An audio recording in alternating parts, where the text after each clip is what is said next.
Good morning, Shubh Prabhat, and welcome back to Bhagavad Gita after many, many days. I know it has been a long time, लेकिन in a way, it also doesn't look like a long time. Sometimes some things need absorption more than continuous shruti. Um, आज का दिन आप सबसे मुझे आभार कि आप मॉर्निंग आए. Actually, I wanted to even earlier, but slowly we will keep this time for going forward because this time is actually शुभ प्रभात बोलते हुए मुझे अच्छा लगता है. अदरवाइज 9 o'clock पे शुभ प्रभात बोलना जरा गलत भी है. Thank you for helping us change this time. It is amazing to see all of you back here, and we will start this beautiful verses of 22 and 23 of fourth chapter Bhagavad Gita. हमने 21st वर्ष तक अगर ध्यान से देखें तो बहुत beautifully हमने कनेक्ट किया था हमारे कर्म की परिभाषा को. उसी बात को कंटिन्यू करेंगे श्री कृष्ण वर्सेस 22 और 23 के अंदर. It's kind of A profound conclusion. 23 conclusion है कर्म के परिभाषा का, और उस कंक्लूजन से जो दृष्टि डेवलप होती है वो वर्ष नंबर 24 में आती है. लेकिन ये बहुत इंटरेस्टिंग एलिमेंट है कि अगर 23 वर्ष आपने उतारा या 23 तक आपने उतारा अपने अंदर, तो आपके अंदर एक ऐसी दृष्टि का जन्म होता है जो आपको वर्ष 24 में मैं नेक्स्ट टाइम आपके सामने प्रस्तुत करूंगा. Okay, but before we start, as a ritual, let's start our day with prayer. I'm skipping meditation so that we can cover a lot of ground today instead of just doing something because we have to finish by 9 o'clock. All right. Thank you very much. Let's start with a prayer. Please stand up for the prayer. All right. So we begin our beautiful verses of Bhagavad Gita, chapter number 4, verses 22 and 23. Okay. Just before I enter into 22-23 एक थोड़ा सा brief recap करते हैं 22 तक का. हमको जो बातें बोली गई थी वर्स नंबर 22 के अंदर, उन बातों को जरा थोड़ा सा ध्यान दें तो उस श्रुति के अंदर आपको समझ में आएगा. श्री कृष्ण ने कहा था कि अगर कोई मनुष्य अगर कोई मनुष्य कर्म को अपने बंधन बनाता है तो वह मनुष्य अपने कर्म को अनावश्यक बना देता है. आवश्यक कर्म शरीर को बांधते नहीं है. आवश्यक कर्म शरीर को बांधते नहीं है. जिस समय हम आवश्यक कर्म करते हैं, जरूरी कर्म करते हैं, सिर्फ जरूरी कर्म करते हैं, अनावश्यक ऑटोमेटिकली गिर जाता, और उसके साथ आपकी बंधी हुई जंजीरें भी गिर जाती, आपके साथ जुड़ी हुई आकांक्षाएं भी गिर जाती. और इसी बात को कंटिन्यू करते हुए श्री कृष्ण वर्ष नंबर 22 में जो बातें बोलते हैं वहां से हम अपनी यात्रा बिगिन करते हैं. 21 में इस बात को एस्टेब्लिश किया कि आवश्यक और अनावश्यक कर्म क्या होता है. आवश्यक कर्म अपने को बांधता नहीं, हमको बांधता नहीं, लेकिन जो भी अनावश्यक कर्म हम करते हैं वो हमारे बंधन बनने शुरू हो जाते हैं, जिसमें हम मजबूर होने शुरू हो जाते हैं. आवश्यक कर्म हमें बांधते नहीं, हमें स्वेच्छा से स्वतंत्र करते हैं. जिस भोजन को आपने किया है वो आपको बांधता नहीं, यदि वो भोजन आपके लिए आवश्यक है. लेकिन अनावश्यक भोजन आपको बांधता है. जो नींद आपके लिए आवश्यक है वो आपको बांधती नहीं, लेकिन जो अनावश्यक नींद है वो आपको बांधती है. तो इसीलिए श्री कृष्ण ने आवश्यक अनावश्यक को बड़ी सटीकता से डिवाइड किया था कि कर्म बंधन कैसे बनता है। आप अगर आज के संसार में दुख का निर्मितता भी इसलिए होती है क्योंकि बहुत सारे कर्म ऐसे हैं जो कि अनावश्यक कर्म है। अनावश्यक कर्म हमें बांधते हैं। वर्स नंबर 22, ध्यान से सुनिएगा। यदृच्छा लाभ संतुष्ट, यदृच्छा लाभ संतुष्ट, द्वंद्व अतीत विमत्सर। यदृच्छा लाभ संतुष्ट, द्वंद्व अतीत विमत्सर, समः सिद्धो, समः सिद्धो असिद्धो च कृत्वा अपि न निभ्यते। शब्द बहुत सुंदर है, बहुत सुंदर है। यद्र इच्छा लाभ संतुष्ट, यदृच्छा लाभ संतुष्ट, द्वंद्व अतीत विमत्सर। वे जो अपने आप स्वतः प्राप्त हो जाए उसमें संतुष्ट रहते हैं, वे जो अपने आप स्वतः, अपने आप जो प्राप्त हो जाए उसमें संतुष्ट रहते हैं, वो ईर्ष्या और द्वैत्य के भाव से मुक्त हो जाते हैं। बहुत साधारण सिंपल बातें हैं, लेकिन इन सिंपल बातों के पीछे जो प्रोफाउंडनेस है वो आप धीरे धीरे इनको जब वर्सेस के आगे जाएंगे तो समझ में आएगी।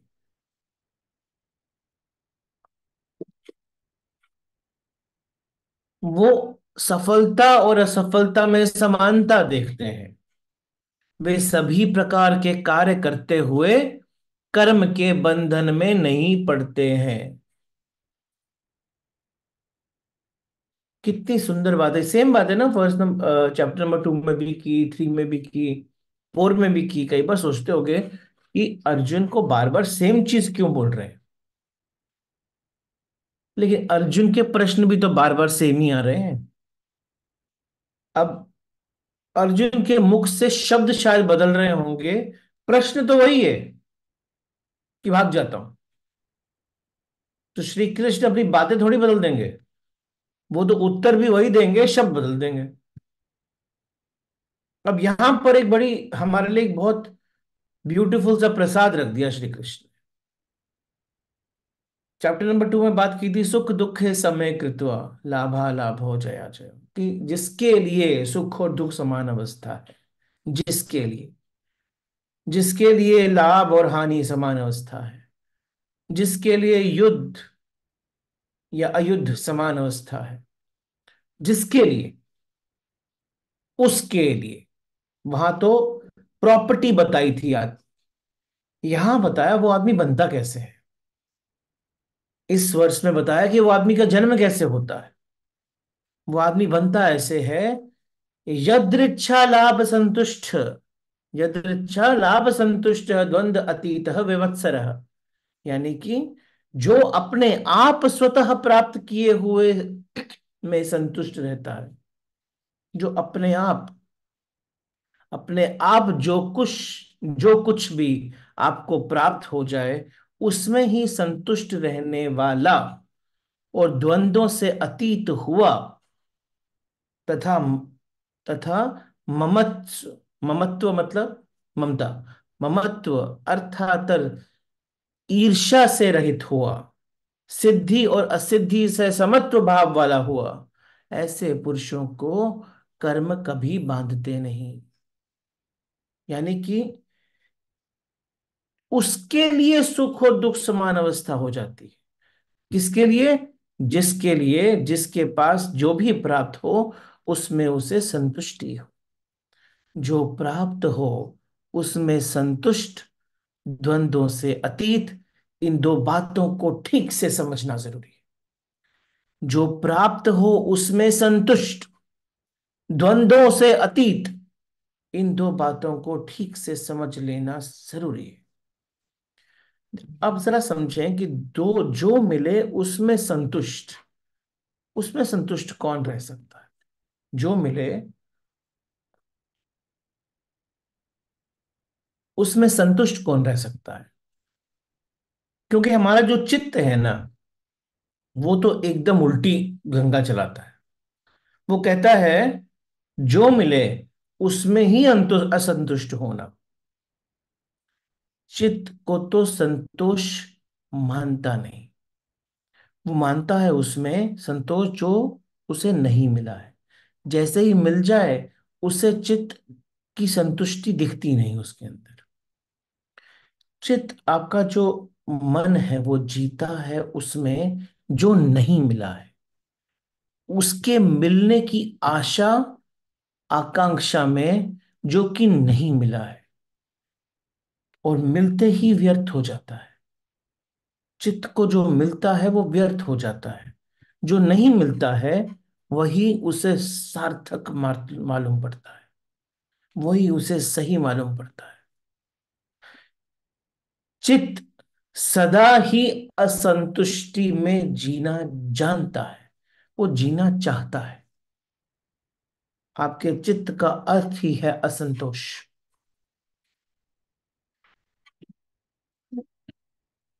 अगर ध्यान से देखें ना, तो चित्त और असंतोष एक ही वस्तु के दो नाम हैं।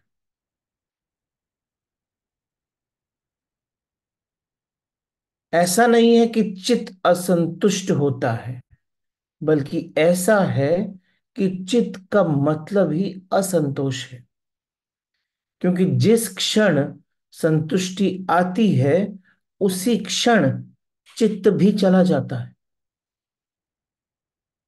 असंतोष के साथ ही मन भी, असंतोष के साथ ही मन भी आ जाता है। जिनके अंदर असंतोष नहीं है, उनके भीतर मन भी नहीं।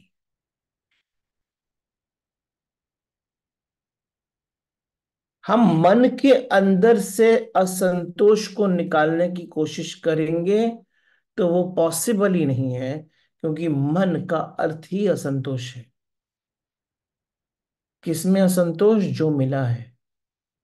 इसलिए मन के लिए जरूरी है कि जो मिला है उससे वो असंतुष्टि हो, क्योंकि जो नहीं मिला है उसमें संतोष की कामना में जिए। वही मन की डेफिनेशन है।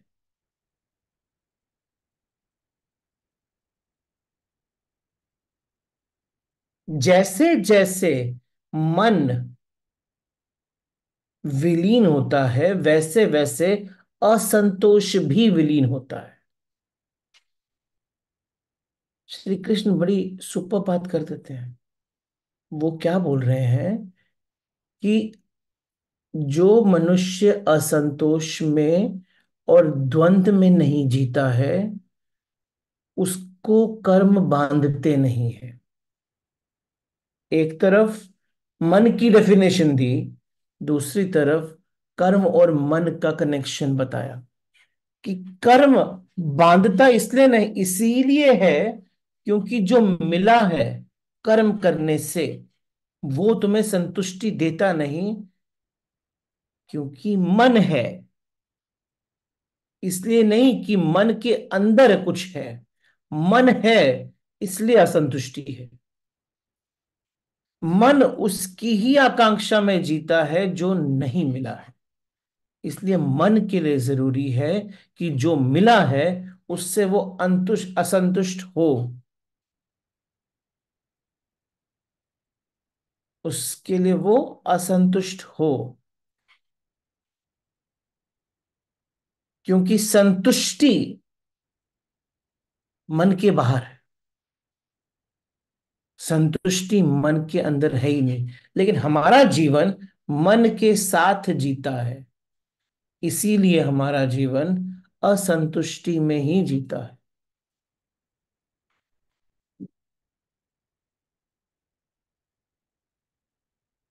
संतोष जो है ना, संतोष वो हमेशा हमें सदा आगे ही दिखाई पड़ता है। आगे दिखाई पड़ता है। कभी आप छू नहीं सकते संतोष को। जैसे ही छूने जाते हो वहां होता नहीं, मिराज की तरह है।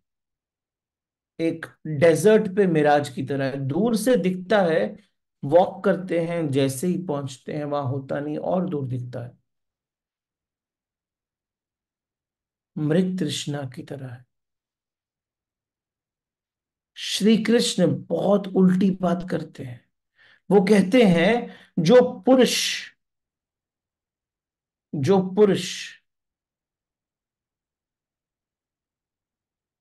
को मिल जाए,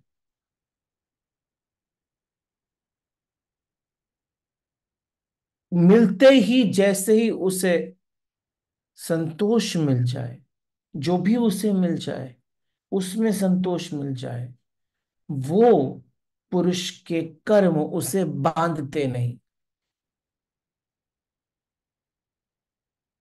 हमारी स्थिति एकदम उल्टी है। हमारी स्थिति है, जो मिलता है वही असंतोष लाता है। जब तक नहीं मिला होता है, तब तक तब तक उसके आने का इंतजार रहता है।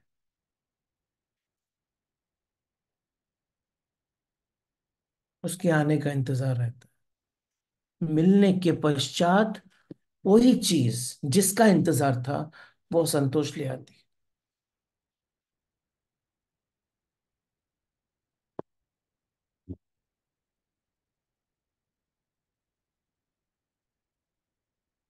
वो असंतोष ले आती है। घर घर की कहानी है। व्यवसाय व्यवसाय की कहानी है। जॉब जॉब की कहानी है। हमें, हमारे अंदर मन है, इसीलिए असंतोष है। मन में असंतोष नहीं है, ये समझना जरूरी। मन है, इसीलिए असंतोष। मन में असंतोष नहीं। तो मन के अंदर से असंतोष निकाल नहीं सकते, क्योंकि मन ही असंतोष है। ये कॉन्वर्सेशन अंदर करनी पड़ेगी। ये कॉन्वर्सेशन करनी पड़ेगी।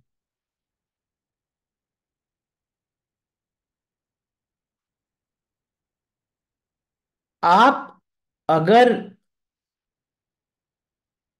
वो एक मूवी आई थी जिसके अंदर police and gangsters were searching for gold. वो गोल्ड ढूंढ रहे थे। तो उनको जिन गाड़ियों में शक था कि उसके अंदर गोल्ड होगा, वो उन गाड़ियों की तलाशी ली, गोल्ड मिला नहीं। बाद में एंड में कंक्लूजन था कि गाड़ियां ही गोल्ड की बनी हुई थी। सेम प्रॉब्लम है। हम मन के अंदर संतोष ढूंढ रहे हैं, लेकिन मन के अंदर संतोष होता नहीं, क्योंकि मन का जो क्रिएशन है, वो असंतोष के रॉ मटेरियल से हुआ है।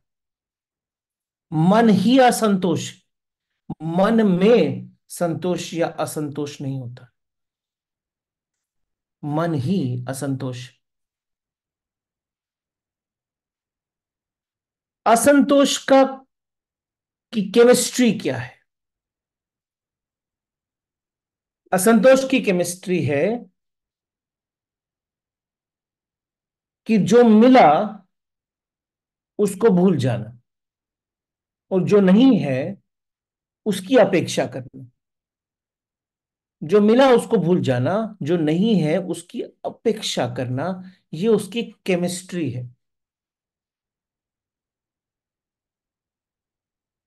ये उसकी केमिस्ट्री है। और जितना जितना आपका मन शून्य होता है, उतना उतना संतोष बढ़ता है। बढ़ता नहीं है वही, क्योंकि आत्मा, जो आपके अंदर आत्मा है, उसका डेफिनेशन संतोष है। क्योंकि वो सब तरफ है। जो असंतोष है, वो उसके ऊपर बना हुआ मन है। मन और आत्मा, ये दो आपके अंदर के लेयर्स है। आत्मा अस्थि सब तरफ है। उसके ऊपर सुपर इम्पोज हुआ है मन। आत्मा संतोष है और मन असंतोष है। ये दूसरे नाम हैं इनके। तो जैसे ही कुछ मिलता है तो उस क्षण के लिए मन विलीन होता है, आत्मा उभरती है, संतोष आता है, फिर मन आ जाता है। ऑलमोस्ट बा, काले बादल हैं, स्काई दिखता नहीं। जैसे ही कुछ मिलता है वो बादल हल्के से हटते हैं, सूरज की रोशनी चमकते बाहर आती है। आत्मा की रोशनी, परमात्मा का चमक बाहर आता है, फिर काले बादल आ जाते हैं। ये है मन, ये है आत्मा। आपको अगर किसी कर्म के बाद ये अपेक्षा थी कि मुझे उस कर्म को करने से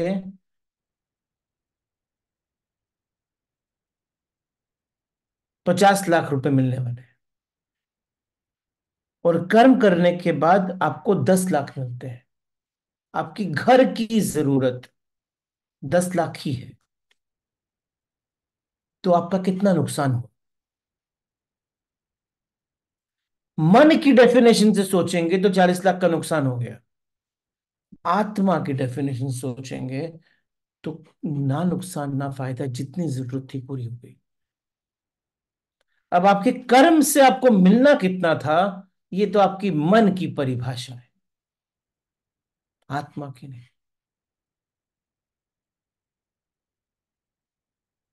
अपेक्षा जितनी बड़ी, असंतोष उतना बड़ा। अपेक्षा जितनी छोटी, असंतोष उतना छोटा। अपेक्षा शून्य, असंतोष शून्य। मन अपेक्षाओं के धागों से बनता है। मन अपेक्षाओं के धागों से बनता है। अपेक्षाएं जितनी रखोगे उतना स्ट्रांग मन बनता जाएगा। अपेक्षाएं मन में नहीं है, अपेक्षाएं मन का रॉ मटेरियल है। असंतोष अपेक्षाओं का दूसरा नाम, क्योंकि अपेक्षाएं कभी पूरी नहीं होती। अपेक्षाएं अर्थात एक्सपेक्टेशंस, एक्सपेक्टेशन के धागों से बनता है मन,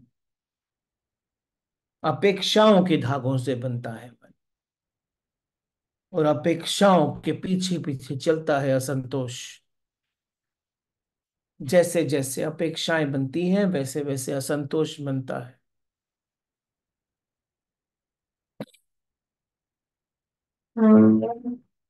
कृष्ण कहते हैं, जिस पुरुष को जो मिल जाए उसमें संतुष्ट है। कौन सा पुरुष संतुष्ट होगा? वही पुरुष संतुष्ट होगा, वही पुरुष संतुष्ट होगा जो अपेक्षा रहित जीता है, जिसकी कोई एक्सपेक्टेशन नहीं है, जो ऐसे जीता है जैसे जीने के लिए कोई अपेक्षा की जरूरत ही नहीं। जो भी मिल जाए वही धन्यवाद, उसके लिए वे प्रभु को धन्यवाद, धन्यवाद, धन्यवाद कहता रहता। वही कहानी मैंने पहले आपको सुनाई थी, वापस सुनाता हूं, राइट पॉइंट है सुनाने का।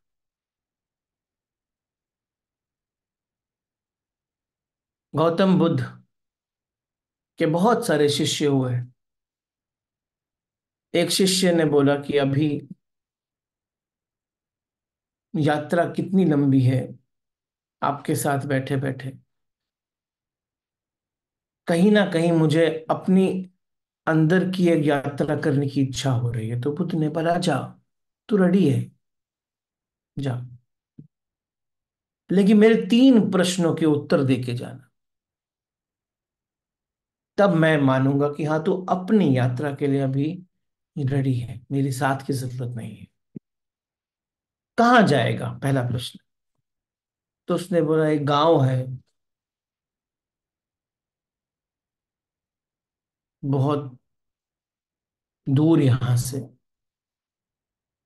उस गांव में जाऊंगा। क्या नाम है गांव का? तो गांव का नाम है करोड़ीमल। तो पुत्र ने कहा करोड़ीमल गांव, मैंने सुना है, मैंने सुना है। इस गांव का नाम तो करोड़ीमल है, लेकिन बहुत ही गरीब लोग रहते हैं वहां पे। तो उसने कहा अर्थात? गरीब मतलब? कहते गरीब मतलब कि वो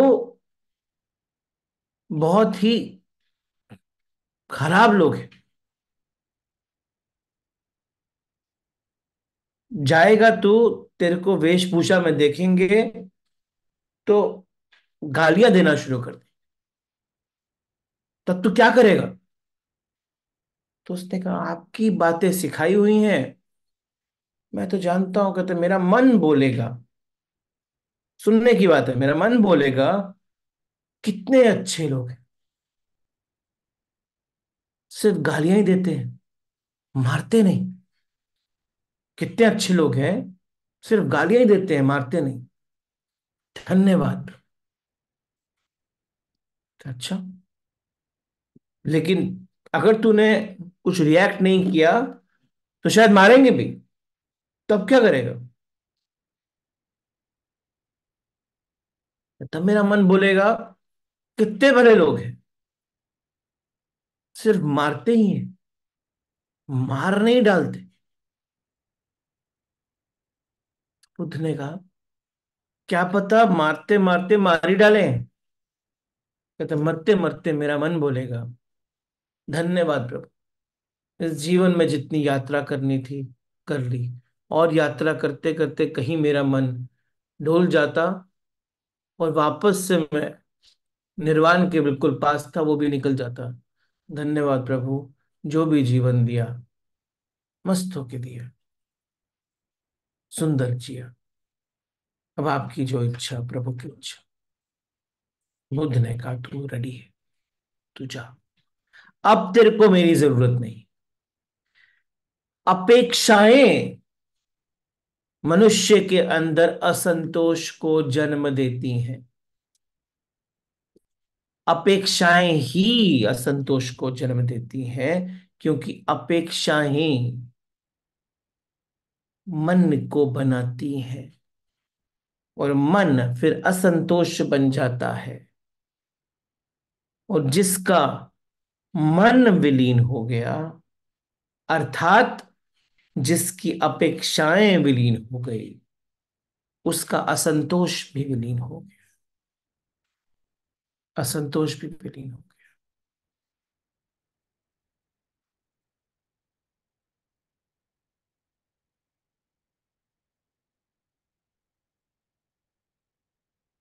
संतोष की जो केमिस्ट्री है, संतोष की जो केमिस्ट्री है, वो सिर्फ प्रेजेंट में मौजूद है। संतोष की जो दृष्टि है, वो दृष्टि मात्र आज, अभी, इसी समय है।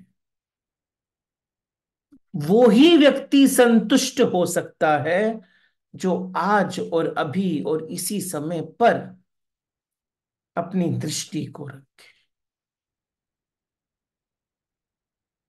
सपनों से अपने मन को ना बुने, वो आज के कर्म पे फोकस करे, तो उसकी संतोष की बनावट आती है। क्यों?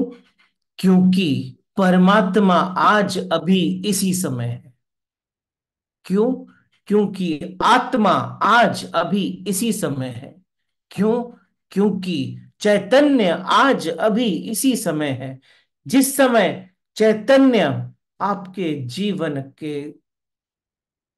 जीवन को रोशनी देता है, जिस समय चैतन्य आपके जीवन के दीपक को जलाता है, उस समय ऑटोमेटिकली मन जल जाता है।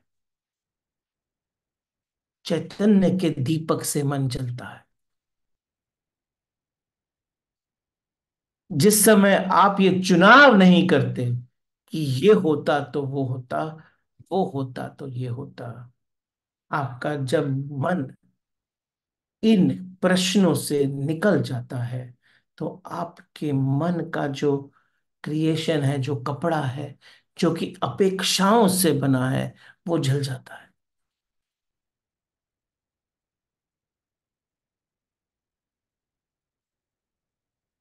ये होता तो क्या होता, वो होता तो क्या होता, जल जाता है। आज में जो स्थित हो जाता है, उसकी आंखों में, उसके शरीर में, उसके मस्तिष्क में चैतन्य का दीपक प्रज्वलित हो जाता है।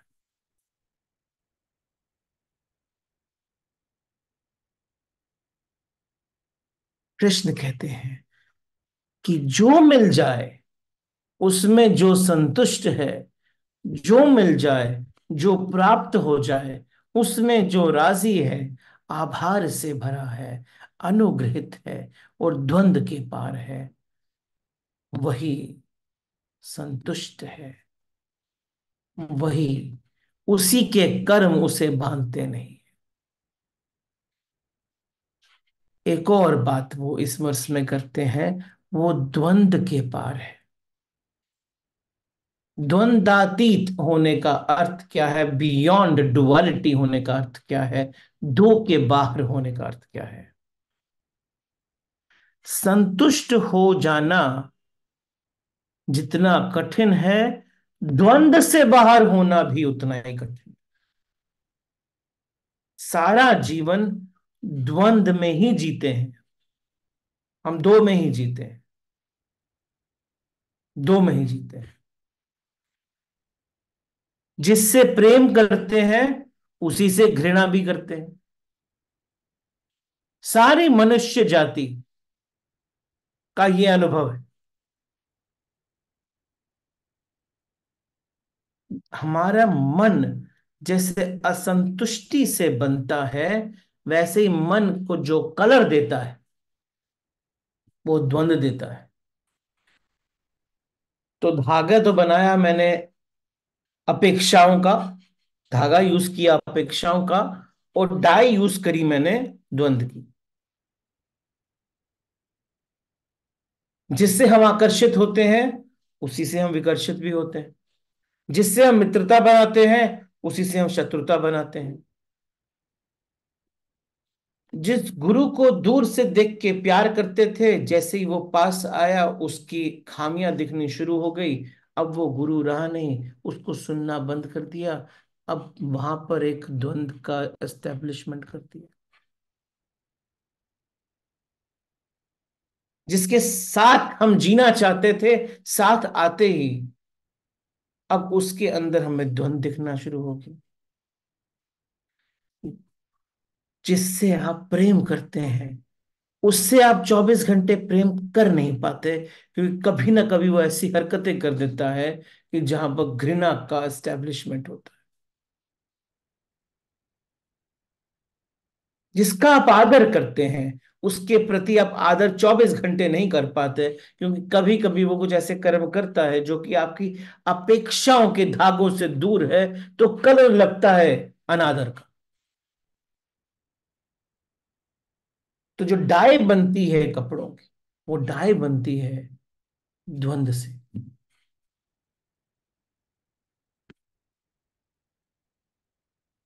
हमारा मन प्रतिपल दोहरा है, डबल है। दोहरा मन मतलब धागा तो यूज किया अपेक्षाओं का, कलर लगाया दोहरेपन का और रंग दे दिया जीवन को।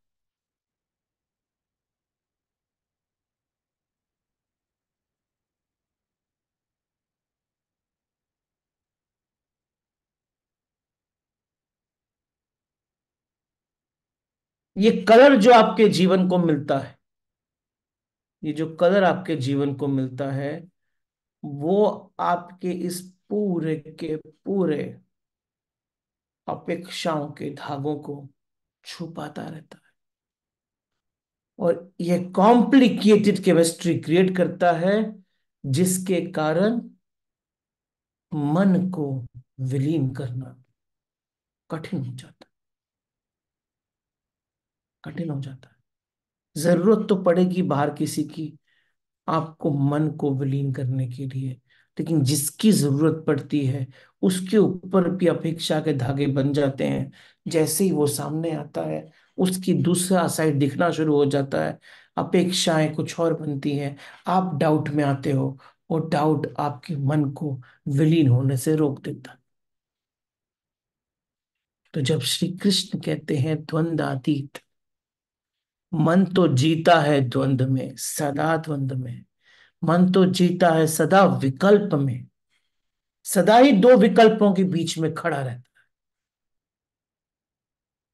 जो आप करते हैं उसके खिलाफ भी आपका मन पूरे वक्त भीतर कहता है कि ये शायद सही नहीं है, वहां जाऊंगा तो शांति मिलेगी। वहां पहुंचते ही अरे वही सही था, वहीं चला जाता हूं, वहां शांति थी। पैर एक जगह रहते ही नहीं, एक आदमी के पास रहते नहीं, एक रहते ही नहीं, क्योंकि मन की आदत है, आदत है असंतुष्टि को क्रिएट करना, क्योंकि मन है इसलिए आदत। मन ना हो तो कर्म ही कर्म, जो मिला ऑटोमेटिक परमात्मा का प्रसाद, जो नहीं मिला वो भी ऑटोमेटिक परमात्मा का प्रसाद। आज भोजन खाने को मिला तो परमात्मा की इच्छा, ना मिला तो परमात्मा की इच्छा, ये मिला तो परमात्मा की इच्छा, नहीं मिला तो परमात्मा की इच्छा। दुख आया परमात्मा की इच्छा, सुख आया परमात्मा की इच्छा। ये तो कर्म का, वो तो स्वयं आपको उठा उठा के वहां रख रहे हैं। कुछ जगहें ऐसी लगती हैं, वो ऐसी जगह मुझे मिल नहीं सकती थी। जैसे ही वहां पहुंचे, कुछ टाइम के बाद मेरा मन ही वो मुझको वहां से ले जाता है।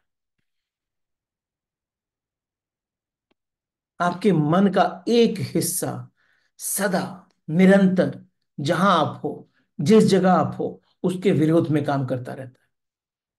वो डाई है, डुअलिटी की डाई है। जिसका मन, जिस पुरुष का मन, जिस आदमी का मन ऐसी हालत से भरा है, वो आदमी स्वद्वंद में गिरा है, वो सदा ही द्वंद में घिरा है। ये द्वंद अगर बहुत तीव्र हो जाए तो आदमी दो खंडों में टूट जाता है, और जब आदमी दो खंडों में टूट जाता है तो स्किज़ोफ्रेनिक भी बन जाता है।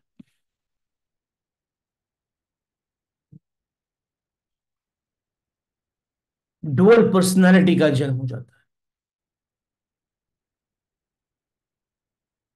बहुत लोग इतने ज्यादा नहीं टूटते।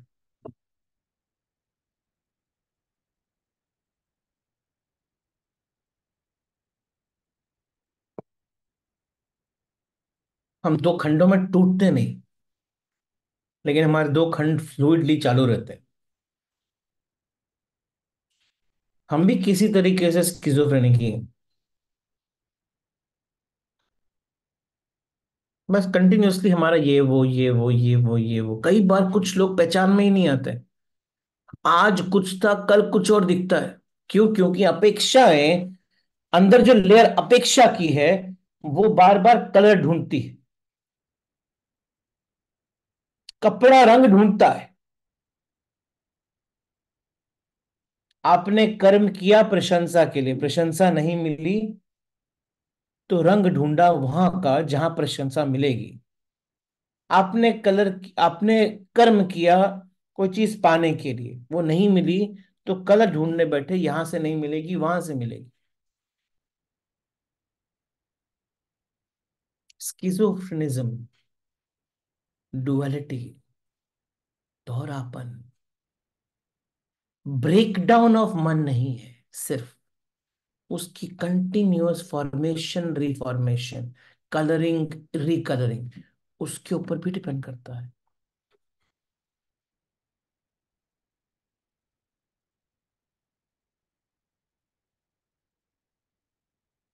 मन सदा ही परिपूर्ति खोजता है। उसका एक दूसरा हिस्सा है, वो मांग करता है कि मुझे भी पूरा कर। मन सदा ही परिपूर्ति ढूंढता है। मन है किसके अंदर? अपेक्षाओं के धागों से बना। वो जो बादल दिख रहे हैं, वो अपेक्षाओं के बादल हैं। अलग अलग रेनबो बनते हैं उसमें, द्वंद्वों के। सुंदर लगता है सब कुछ, लेकिन जरा काट के देखो, काट के देखो, जो चमक, जो रोशनी उसके बाद आने वाली है, वो चमक और रोशनी मन की चमक और रोशनी से कई गुना फुलफिल, कई गुना। उसका कोई कंपैरिजन ही नहीं। श्री कृष्ण जिन बातों को आपके सामने रखते हैं, वो वो बातें आपको आपके जीवन की परिभाषा समझाती हैं। साधारण है, सिंपल है, लेकिन मन टूटे तो साधारण है, सिंपल है। मन के द्वंद के बाहर वही हो सकता है जिसे, मन के द्वंद के बाहर वही हो सकता है जिसे तीसरे छंद का, तीसरे पॉइंट का क्लैरिटी आ जाए। आसक्ति विरक्ति के बाद अनासक्ति, राग विराग के बाद वितराग। जब सुख आए तो भीतर मैं जानू, ये सुख आया लेकिन मैं सुख नहीं। ये तीसरा साक्षी। अगर दुख आए तो भीतर मैं जानू कि दुख तो आया लेकिन मैं दुख नहीं।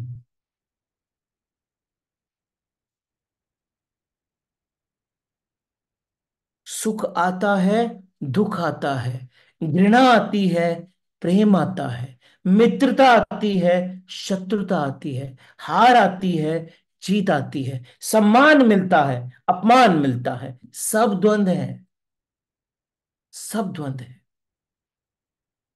ये जो तीसरा छोर है, जिसकी बात मैं कई बार आपके साथ कर चुका हूं, ये तीसरा छोर ही है जहां पर सुख और दुख, जहां पर मन विलीन हो जाता है।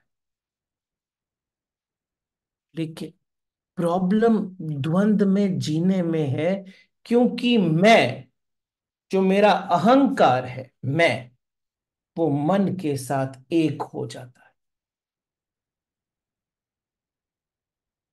और चैतन्य तो अपनी रोशनी डाल रहा है, चैतन्य तो है तो रोशनी डाल रहा है। आपका जीवन भी है क्योंकि चैतन्य की रोशनी है। और जब चैतन्य अपनी रोशनी डाल रहा है, डाल रहा है, डाल रहा है, तो वो अहंकार को भी प्रकाशित कर रहा है। अहंकार मन के साथ एक है, तो द्वंद भी प्रकाशित हो रहा है। द्वंद के साथ साथ आकांक्षाएं भी प्रकाशित हो रही हैं।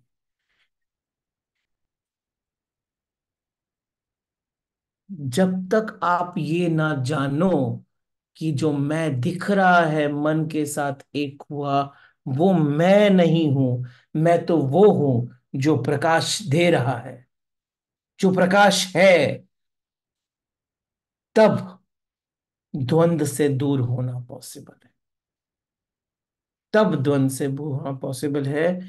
इसके पार, सुख दुख के पार, घृणा और प्रेम के बाहर, मित्रता और शत्रुता के बाहर, हार और जीत के बाहर, सम्मान और अपमान के बाहर, जब आप स्मरण करते हैं कि मैं इन दोनों से अन्य हूं, दोनों से अन्य हूं, विटनेस हूं, साक्षी हूं, तब मैं द्वंद से बाहर होता हूं। जैसे ही मैं द्वंद से बाहर होता हूं, वैसे ही अपेक्षाएं अभी द्वंद के बगैर जीती है। कलर नहीं मिलता उन धागों को, और धीरे धीरे अपेक्षाएं इसी रोशनी के अंदर जलनी शुरू हो जाती है। और जब अपेक्षाएं आपकी रोशनी में जलनी शुरू होती हैं, आप सूर्य हो, आपके सामने कोई ठहर नहीं सकता। उसके सामने जब वो जलनी शुरू होती हैं, तब कोई भी कर्म जो इस शरीर से होता है, वो कर्म बांधता नहीं, क्योंकि बांधने के लिए मन रहता ही नहीं। सो श्री कृष्ण कहते हैं, हे अर्जुन, जो द्वंद से पार हो जाता है, वो समस्त कर्मों के बंधन से छूट जाता है। असल में बंधन मात्र द्वंद के हैं, निर्द्वंद स्वतंत्र है। द्वंद में घिरा, बंधन में है। घृणा में भी घिरा, बंधन में है। प्रेम में भी घिरा, बंधन में है। सम्मान में घिरा, बंधन में है। अपमान में घिरा, बंधन में है। प्रशंसा में घिरा, बंधन में है। निंदा में घिरा, बंधन में है। मित्र बांधते हैं, शत्रु बांधते हैं, अपने आप। हर वो चीज जो द्वंद में है, वो बांधती है। अपने भी बांधते हैं, पराये भी बांधते हैं, सब बांधते हैं। हार भी बांधती है, जीत भी बांधती है, सब बांधती है। लेकिन जो दोनों को जानता है, दोनों के पार जाता है, वो बंधन से पार हो जाता है। एक छोटी सी कहानी से इस वर्ष को खत्म करता हूं। एक बार एक आदमी, मैंने पहले भी सुना रखी है, वापस सुनाता हूँ, बहुत इंपॉर्टेंट कनेक्शन एस्टेब्लिश हो। एक बार एक आदमी, जैसे हम सब हैं, बहुत दुखी है, बहुत दुखी, प्रॉब्लम से सोल्यूशन ढूंढ रहे हैं हर मोमेंट पे। काम काम में वो नहीं मिल रहा जो मैं चाहता हूँ, रिश्तों में वो नहीं मिल रहा जो मैं चाहता हूँ, बच्चे वो नहीं कर रहे जो मैं चाहता हूँ,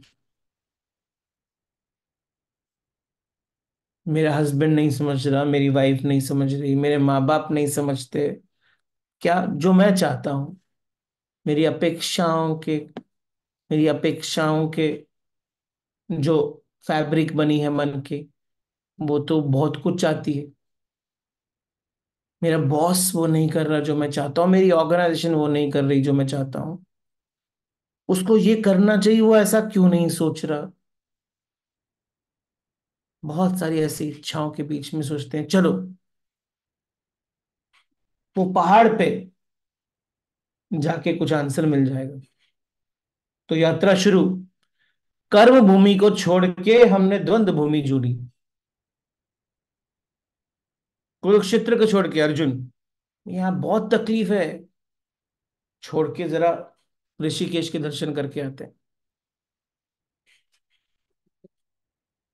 मैंने सुना है कि गंगोत्री में एक साधु बैठे हैं, जिनके पास सभी प्रश्नों के उत्तर है।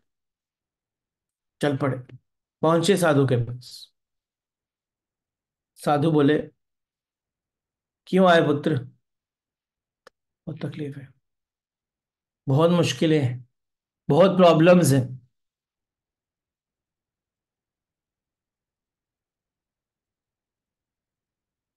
मैं हारता हूं, मैं जीतता हूं, मैं कभी दुख, मैं कभी जेलसी, मैं कभी, मेरे को कोई धोखा देता है। तो ये प्रश्न पे प्रश्न, प्रश्न में प्रश्न निकले जा रहे हैं। तो वो साधु बोले, मेरी बात ध्यान से सुन पुत्र। तूने अभी क्या बोला? मैं दुखी हूं, मैं दुखी हूं। जरा ध्यान से सोचना कि तू दुखी है, कि तेरे को दुख मिल रहा है। ध्यान से सोच के बताना कि तू दुखी है कि तेरे को दुख मिल रहा है। सोच के बोला कि नहीं, मैं दुखी नहीं हूं, मेरे को दुख मिल रहा है। तो तेरे को दुख मिल रहा है, यानी कि दुख और तू अलग है ना। दुख और दुख, दुख और तू अलग है ना। अब इस बात पे थोड़ा मेडिटेट करके आओ गुफा में बैठ के, गंगा के सामने, कि मैं और दुख अलग हूं। मैं और दुख अलग हूं। मैं और दुख अलग हूं। दुख, मैं दुखी नहीं हूं, दुख मिल रहा है, इसलिए मैं और दुख अलग हूं। मैं और दुख अलग हूं। एक दिन तक बोलता रहा, मैं और दुख अलग हूं, तो मैं और दुख अलग हो गए। अब दुख अलग है, मैं अलग हूं। और जैसे ये हुआ, वो बादल छटे, शांति आई, पीस मिली, सुख मिला। भागता हुआ गुफा में पहुंचा कि धन्यवाद स्वामी, आपने मेरी सबसे बड़ी प्रॉब्लम सॉल्व कर दी। इतना सुख मिल रहा है, मैं सुखी हूं। रुक, रुक, यहीं रुक जा। तू सुखी नहीं है, तू और सुख भी अलग है। और ये सोच कर जाना, इसके पहले मत जाना। अब ये बात कहनी बहुत जरूरी थी, क्यों? क्योंकि अगर मैं और दुख अलग होते थे उस गंगोत्री की गुफा में, वहां तो रह नहीं सकते परमानेंटली, वापस आना ही पड़ेगा। वापस आते ही संसार के अंदर वापस दुखी बन जाओगे। और फिर लगेगा कि गंगोत्री में सुख था, यहां दुख है। जबकि ना तो वहां सुख था और ना ही वहां दुख था। नहीं, यहां दुख है। आप और दुख अलग है। आप और सुख अलग है। ये सुख और दुख द्वंद्व है। आप अलग हैं। ना तो आप दुखी हैं, ना ही आप सुखी हैं। आप हैं। मैं हूं। चैतन्य चैतन्य है। चैतन्यम आत्मा। इतना बड़ा प्रफाउंड सूत्र, जब शिव सूत्र का पहला सूत्र था वो और इस में कोई अंतर नहीं है। तो श्री कृष्ण की बात बहुत सुंदर तरीके से वो रखते हैं। जो मिल जाए, जो प्राप्त हो, उसमें तृप्त, चित्त के द्वंद्वों के पार जो व्यक्ति है, वो कर्म करते हुए भी कर्म के बंधन में नहीं पड़ता है। ऐसा कृष्ण अत्यंत ही, बहुत सिंपल, बहुत प्रोफाउंड बात अर्जुन से कहते हैं। ये जो बोध है साक्षी का, ये ये आपको द्वंद के तल से दूर कर देता है। अपेक्षाओं के धागों से बना हुआ मन और द्वंद्वता की डाई से कलर हुआ वो अपेक्षाओं का सुंदर साड़ियों की दुकान, कपड़ों की दुकान, उससे जैसे ही आप मैं को देखते हो, जैसे ही आप साक्षी को देखते हो, साक्षी बन जाते हो, तो ये सब जल जाता है। और जैसे ही जलता है, जैसे ही जलता है, वैसे ही वास्तविक रोशनी कॉन्शियसनेस की आपके ऊपर पड़ती है। सत्य और सत्य प्रकट हो जाता है। अब आते हैं वर्स नंबर 23 पर। वर्स नंबर 23 काइंड ऑफ पिछले 5 या 6 वर्सेस का ना कंक्लूजन वर्स। गत संगस्य, गत संघस्य मुक्तस्य ज्ञान, गत संगस्य मुक्तस्य ज्ञान अवस्थितिः चेतस्य। गत संगस्य मुक्तस्य ज्ञान अवस्थितिः चेतसः यज्ञाय आचरतः कर्म संग्रम प्रविलीयते। ये थोड़ा सा कंक्लूजन वाला पॉइंट है, ध्यान से समझते हैं। पिछले वर्ष को कंटिन्यू करते हुए जरा ध्यान से सीखेंगे तो समझ में आएगा। वो सांसारिक मोह से मुक्त हो जाते हैं। वो सांसारिक मोह से मुक्त हो जाते हैं और उनकी बुद्धि दिव्य ज्ञान में स्थित हो जाती है। कौन? अभी जो ऊपर बातें करी थी वो सांसारिक मोह से मुक्त हो जाते हैं और उनकी बुद्धि दिव्य ज्ञान में स्थित हो जाती है। क्यों? क्योंकि वे अपने सभी कर्मों को यज्ञ रूप में ईश्वर को संपन्न करते हुए, समर्पित करते हुए करते हैं। इसीलिए वे कार्मिक प्रतिक्रियाओं से मुक्त रहते हैं।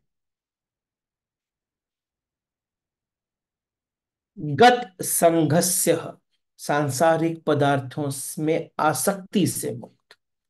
मुक्तस्य, मुक्ति। ज्ञान अवस्थितः, दिव्य ज्ञान में स्थित। चेतसः, उनकी चेतना दिव्य ज्ञान में स्थित रहती है।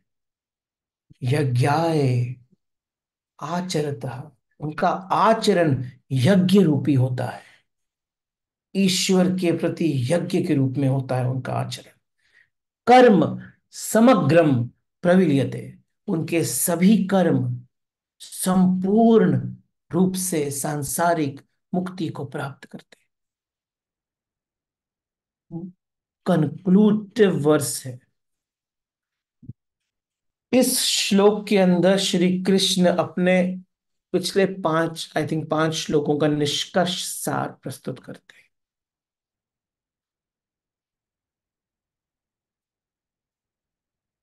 आसक्ति से रहित ज्ञान में स्थित हुए चित्त वाले, आसक्ति यानी अटैचमेंट से रहित ज्ञान, अटैचमेंट से दूर जो ज्ञान में स्थित हो जाता है चित्त, यज्ञ के लिए आचरण करते हुए मुक्त पुरुष, वो यज्ञ रूपी आचरण करते हुए मुक्त पुरुष, संपूर्ण कर्म उनके नष्ट हो जाते हैं।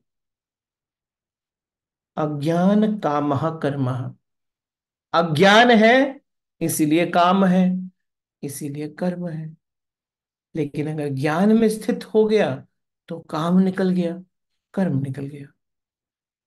आसक्ति रहित ज्ञान पूर्वक कर्म करते हुए पुरुष के समस्त बंधन, समस्त कर्म बंधन क्षीण हो जाते हैं।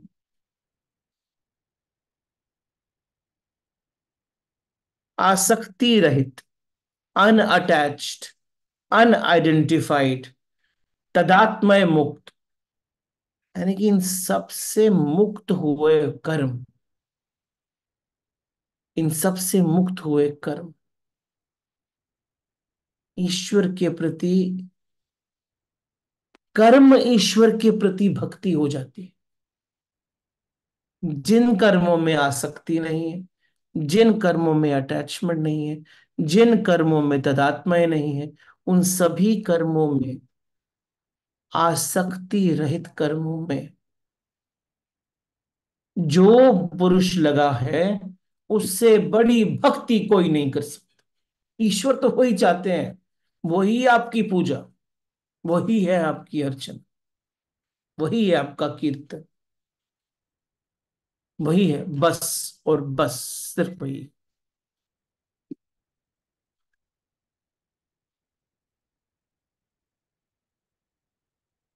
कई बार जो मिला उसको पकड़े रखने के लिए भी जो मैं कर्म करता हूं, दिखता है मैं कर्म नहीं करता हूं, अकर्म करता हूं। अकर्म की परिभाषा अलग थी, यहाँ पर अकर्म मतलब काम ना करने की बात कर रहा हूं। मैं कर्म कर नहीं करता हूं, वो भी आसक्ति पूर्ण कर्म का रूप ले लेता है। कुछ ना करना भी बहुत बड़ा करना है। आपने ईश्वर के प्रसाद को छोड़ दिया है कर्म को त्याग कर। आसक्ति रहित का अर्थ है इस जगत में मेरा कुछ भी नहीं है। मेरे का भाव, मेरे का भाव ही मेरी आसक्ति है, ममत्व ही आसक्ति है। हम मेरे को बड़ा विस्तार कर लेते हैं। अर्जुन भी क्या देख रहा है? मेरा भाई, मेरे पितामह, मेरे गुरु। अर्जुन का मेरा बड़ा हो गया है, तो हिंसा कहाँ हो रही है? वो अपने उसको मार रहा है, अपने भाई को। तो लग रहा है मैं ही मर रहा हूं क्योंकि मेरे वहां है। मेरा बेटा भी मेरी आसक्ति है, मेरा मकान भी मेरी आसक्ति है, मेरा धर्म भी मेरी आसक्ति है, मेरा मंदिर भी मेरी आसक्ति है, मेरा शास्त्र भी मेरी आसक्ति है, मेरा देश भी मेरी आसक्ति है, मेरा परमात्मा भी मेरी आसक्ति है। जहां जहां मेरा जुड़ा है, वहां वहां आसक्ति जुड़ जाएगी। जहां जहां मेरा विदा हुआ, वहां वहां आसक्ति विदा हो जाएगी। लेकिन मेरा विदा कब होता है? जब तक मैं है, तब तक मेरा विदा नहीं हो सकता है। एक जगह से हटेगा तो दूसरी जगह लग जाएगा।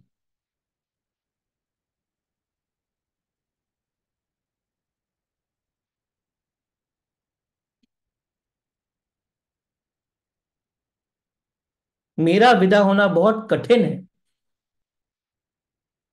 मैं समझ लो एक आपकी टॉर्च की तरह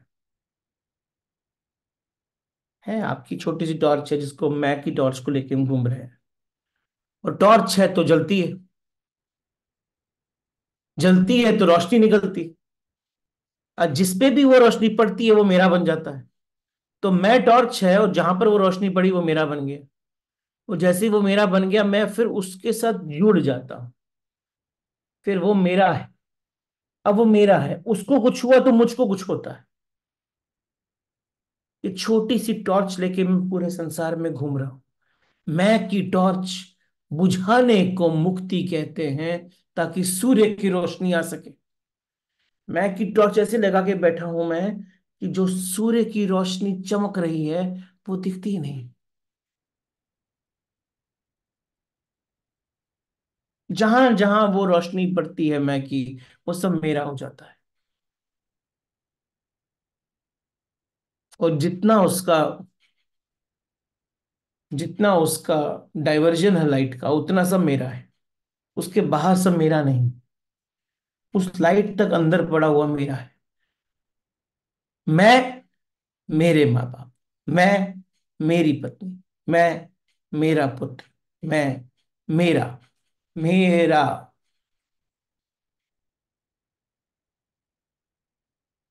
और जब तक वो मैं है तब तक मेरा है।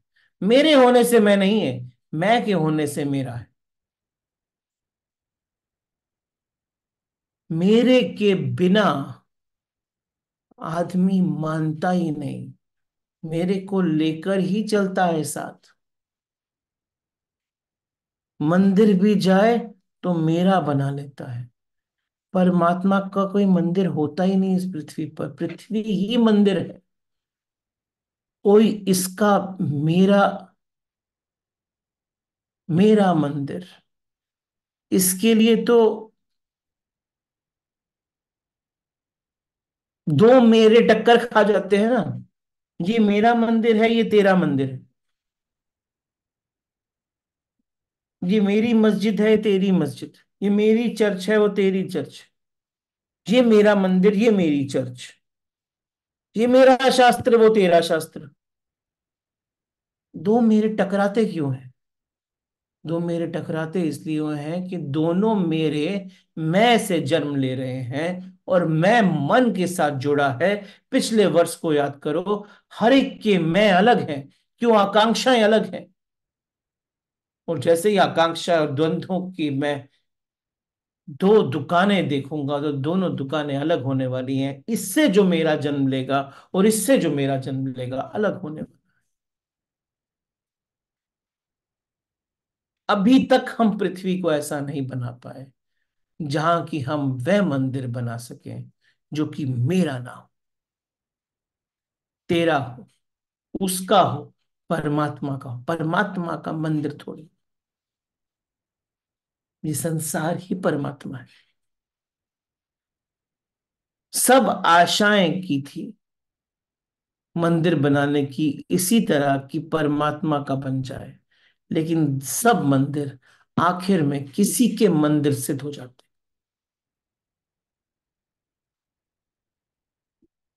ये जो मेरा है ये बदल सकता है, लेकिन मिटता नहीं है जब तक मैं नहीं मिटे। टॉर्च है, आज टॉर्च यहाँ है, कल टॉर्च वहां है, तो टॉर्च की लाइट जहां है वो मेरा है। लाइट का पोजिशनिंग बदल सकता है, टॉर्च बुझेगी नहीं जब तक, तब तक मेरा बुझेगा नहीं। आसक्ति रहित केवल वही हो सकता है, आसक्ति रहित केवल वही हो सकता है जो टॉर्च रहित हो जाए, यानी जो मैं रहित हो जाए, यानी कि जो अहंकार रहित हो जाए। आसक्ति अहंकार के जुड़ने का परिणाम, आसक्ति अहंकार के जुड़ने का परिणाम है।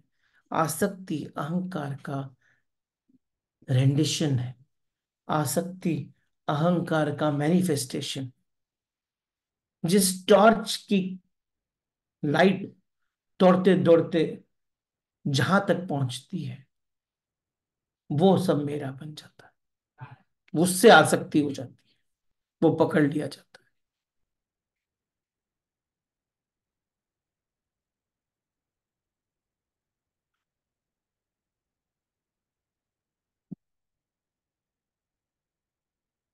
है। जब भी मेरा कुछ टूटता है या मिटता है, तभी मैं भी कुछ टूटता है और बिखर जाता है, और उसी क्षण गुस्सा आता है, उसी क्षण मन एक्शन में आ जाता है, उसी क्षण मन कर्म करने के लिए आपको डायरेक्ट करता है। और आपका जो शरीर है वो तो मन का अधीन है, और जब शरीर मन का अधीन है तो वो उसकी बातें मानता है, बातें मानता है, करता है और करता है। उससे फिर जो नया बनता है वो वापस मन में जाता है। ये जो श्री कृष्ण का कहना है, आसक्ति रहित कर्म करता हुआ, जब जब कोई आसक्ति रहित कर्म करता है तो उसका कर्म कैसा होता है? उसका कर्म कहीं भी मेरे की किरणों को निर्मित नहीं करता,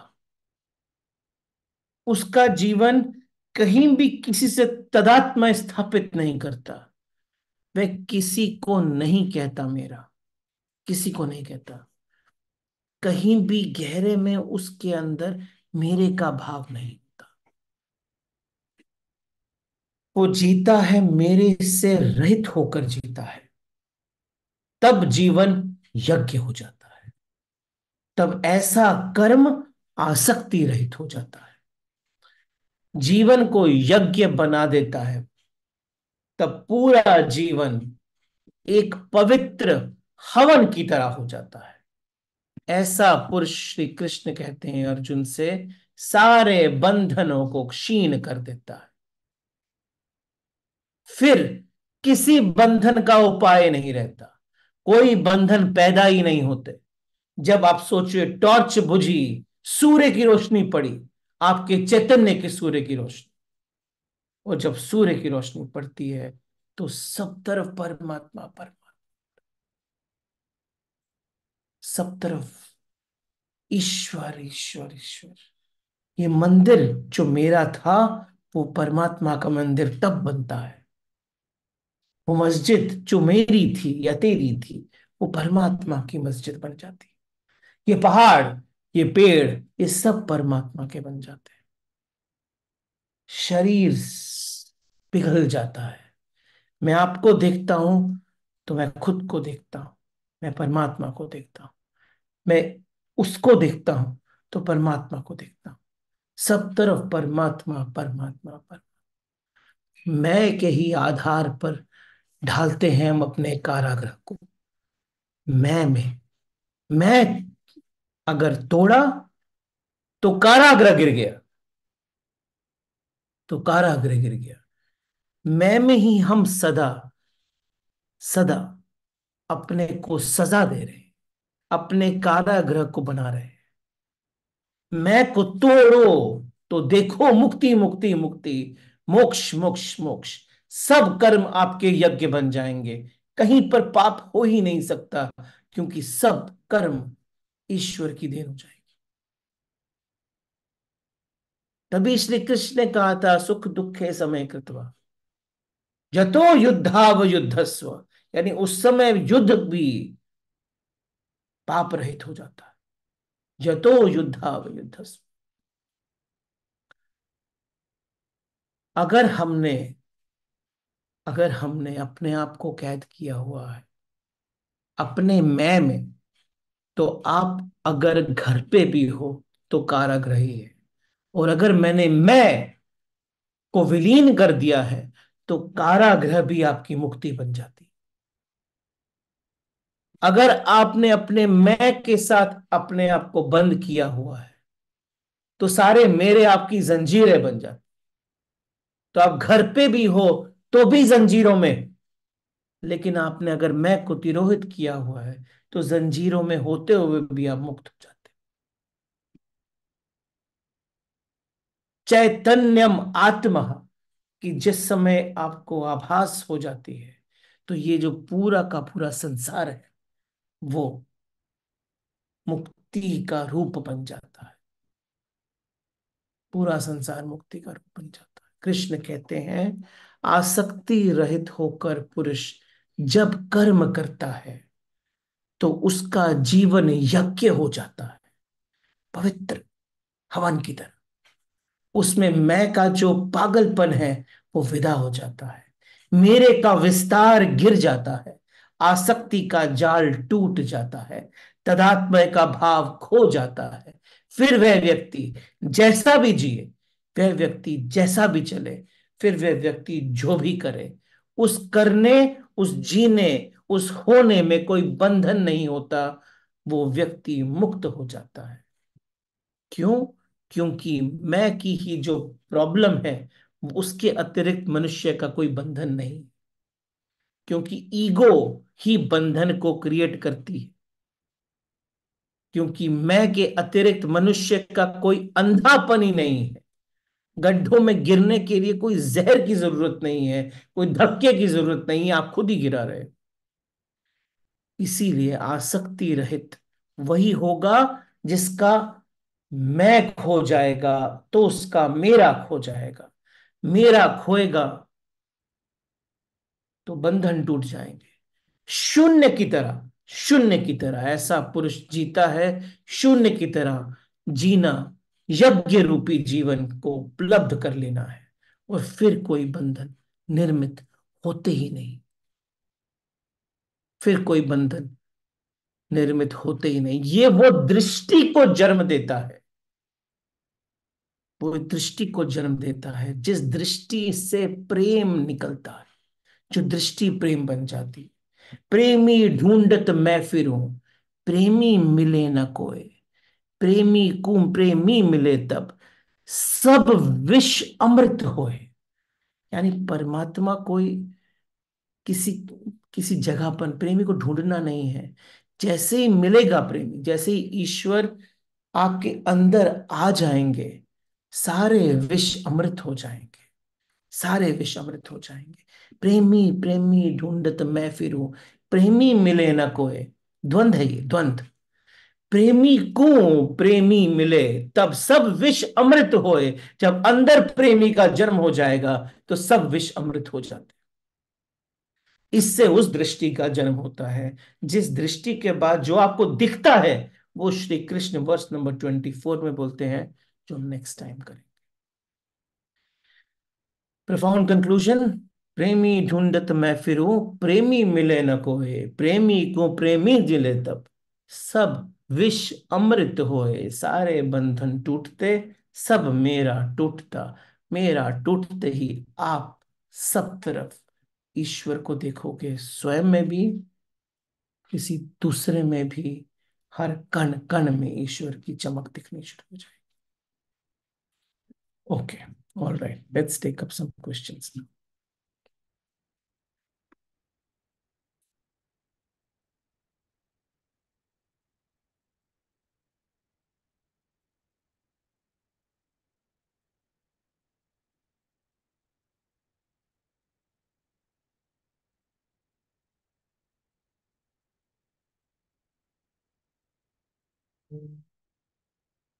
यस राजेश जी।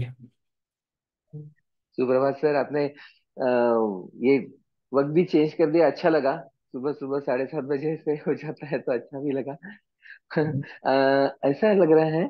बहुत अच्छा सेशन, बहुत अच्छा लगा वो। ये नहीं, वो जो कारागृह का कंसेप्ट है ना, वो मुझे बहुत अच्छा लगा कि कितना सुंदर तरीके से आपने उसको बताया कि अगर मैं हूं तो मैं कारागृह में हूँ। हम्म। तो इससे ये जो कथा जो बना मैंने महाभारत में जो है कि कृष्ण के जन्म के बाद वासुदेव जी कारागृह में थे, कारागृह में जन्म हुआ। तो जैसे ही श्री कृष्ण का जन्म हुआ तो कारागृह के सारे बंध टूटते गए। करेक्ट। हम्म। जैसे ही आपके अंदर श्री कृष्ण का जन्म हो जाएगा तो सब कुछ हो जाएगा।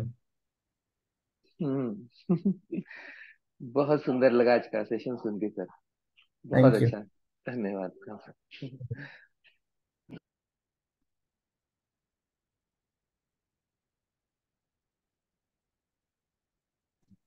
Good morning. Good morning. Here your voice. Are you back after a long time? Very nice session. Now, uh, just one comment. I mean, the way we are talking about contentment, shunyata in the man, in today's practical world, the way things are, I refer to the last session. We talked about Maslow pyramid as well as the Indian ancient philosophy. Hmm. That is missing today. So this concept will come to the those people who are more towards senior citizen because by the time they attain that self-actualization and contentment, Not sure. the majority of the people, there will be people, yes, contentment comes in, but I think majority of the mass will attain only at that stage. So मैंने कहा, अगर आपको याद तो मैंने कहा था कि reverse the Maslow's pyramid. yeah, that is Indian. Yeah, that but is what has to be done, there is no other way. yeah, that's what I'm saying. It is not there, so it has to be done. There is no other way, that is the only way it can be done. Okay, that is the good. Only. So we have to start bringing in the lives of people at a younger age, Yeah, 4 5 years of age. I yeah, that can I can see actually magic happening with my son. He did not understand for a long time, but now he is in a very different state. His conversations are different. His his quality of talk has changed. It took him time, but reversing the pyramid actually helped. he's lucky to have you with the close proximity. That's why it is happening. It's not that he also is needs to absorb, no? I So know. it's a very important thing. Everybody is a different person, so he's absorbed. Yeah. So it's a very beautiful journey that a person can have if he starts seeing this and know this from childhood. And that's where reversing is important. That is that if that happens, it will be a wonderful thing. Correct. Ajay, Uh, before I forget, and for everybody's knowledge, we'll be doing the physical Ekam session on 26th of this month at Khar Gymkhana. Perfect. And there was a lot of demand from many people, so I said, let's do it. I don't know whether you can see the screen or not. Can you see the screen? Yeah. So it's Yeah, Brahmasmi. Brahmasmi, 26th of May, 10 a.m. onwards. So try to come early so that we can talk also. Okay. Definitely. Rohit, one thing very profound, जब सारे बादल छट जाते हैं तो सूर्य की चमक जोर से बाहर आती है। ये भक्ति में भी बहुत फोर्सफुली कहते हैं कि जब आप पूर्ण रूप से राम में या वट हो जाते हो, तो फिर जो अंदर से सब कुछ होता है वो you can't even imagine. Absolutely. Absolutely correct. So that is true. So it's this बादल, मन आपका बादल ही है, वो बादल छटने का वेट करना है, और वन छटने के लिए आपको क्या करना है वो आपको ही पता है अभी इस समय। Secondly, most important thing is seeing yourself as the third and not at the two is the most important thing. अपने आप निकले तो अंदर उतारना है बस उनको। Yes. Cool. Thank you so much for a great session, and we were waiting for it for so long time. Sorry, took All time. the best. Love you.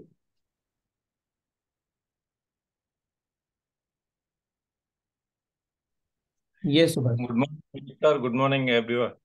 Good morning. Good morning. Truly grateful for this blissful morning because morning rituals अच्छी तरह चालू हुआ, उसके बाद आपका ये flow of भक्ति and हम ब्रह्माष्टमी जैसे अपना सेशन भी होने वाला है। तो मैं ये बिलीव करता हूँ सर कि everybody is a creator of his own life also, because जहाँ हम एनर्जी डालते हैं, जहाँ फोकस डालते हैं, उस तरीके से हम अपने लाइफ का फ्लो भी डिसाइड कर सकते हैं। यस, और जैसे आपने बोला, जब मैं चला जाता है तो दूसरी चीजें आती हैं। एक दुआ भी है आई थिंक, जब मैं था तब हरि नहीं, अब हरि है मैं ना, प्रेम गली अति सांकरी जा में दुई न समाए। तो जब वो होता है, when we are in the bhakti और वी आर इन लव, तो नेचुरली दैट वननेस आ जाता है, फिर मैं का एलिमेंट कम रहता है। और जो ईगो सेंट्रिक मैं रहता है तो ये डिफिकल्ट होता है जुड़ना। जब करेक्ट। वो मैं समा जाता है भक्ति में या प्यार में और ज्ञान के साथ में, तो आई थिंक वो अच्छा रहता है। तो काफी अच्छा लगा सुबह धन्यवाद। से का ये जो अपना दिन चालू हुआ, really soulful Sunday. And thank आप तो हमेशा ही जब कुछ ना कुछ नए आयाम लेके आते हो, तो जिंदगी के जो हमारी जो पल हैं, उनमें कुछ ऐसे अच्छे क्षण जुड़ जाते हैं जिससे उस रास्ते पे चलने के लिए, और कुछ कुछ जो हमारे बादल हैं, जो हमारे डाउट्स हैं, बादल बेसिकली क्या डाउट्स ही रहते हैं, थोड़ा कुछ कंफ्यूजन होता है, तो जो क्लैरिटी आती है तो हमको रास्ते में वो चलने में थोड़ा सहायता होती है। तो धन्यवाद। ट्रूली धन्यवाद। धन्यवाद sir. Thank you sir, have a great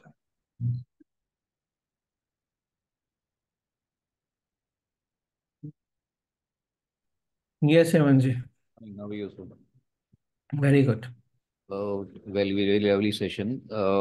One question which, I mean, I'm just taking you. Karna was a character who basically understood, or his interactions with Krishna literally made him, he realized what was it, but he still was in the wrong side, और he still didn't want to. तो वो सिर्फ मैं की वजह से था उसका, या और मैं ही था। सिर्फ अरे, मैं? और क्या प्रॉब्लम है? सिर्फ मैं ही तो प्रॉब्लम है। मैं बट ही था तो तादात्म्य बन गया था ना वहां पर। अभी अंडरस्टैंडिंग किसी चीज की हो जाना और उसके ऊपर एक्शन लेना, दो अलग चीज। ओके, तो हम एक्शन, ये नहीं है उसकी वजह से हम। जैसे भीष्म पितामह को भी जब समझ में आया कि क्या गलती हो गई है, उन्होंने हथियार थोड़ी डाल दिए, हम्म। उन्होंने सोल्यूशन दिया कि ऐसा करो तो मैं डाल दूंगा। हम्म। तब भी उन्होंने अपने मैक को प्रोटेक्ट करके रखा ना। बराबर। Had he been completely absorbed in the thought what Krishna told him, he would have dropped the weapons then and there. तो मैं गया, आपकी प्रतिज्ञा है, आपका सब कुछ वो मैं ही है ना, आपके तदात्म में सब मैं ही है, वो मैं का विस्तार है। आपने अगर ड्रॉप किया तो इट मीन्स आपने कर्म अभी एक्चुअली नेचर के हिसाब से किया है। हम्म। गेटिंग अबाउट, बिकॉज आपकी जितने भी एक्सपेक्टेशंस, जितने भी प्रोमिसेस, जितना भी सब कुछ बना हुआ है वो सबके मन में बना हुआ है, या मन उसका बना हुआ है। अब मन उसका जब बना हुआ है तो वो तोड़ना सिर्फ ज्ञान से नहीं टूटेगा, वो टूटने के बाद ज्ञान आएगा। ओ। उसके रहते ज्ञान नहीं आ सकता, हम्म। और ज्ञान उसको तोड़ नहीं सकता। उसके टूटने के बाद ज्ञान अपीयर होता है। ओके। तो इसलिए अंदर से तोड़ना पड़ेगा। तोड़ने की प्रक्रिया और ज्ञान लेने की प्रक्रिया अलग चीजें हैं। हम्म। Thank you. Thank you.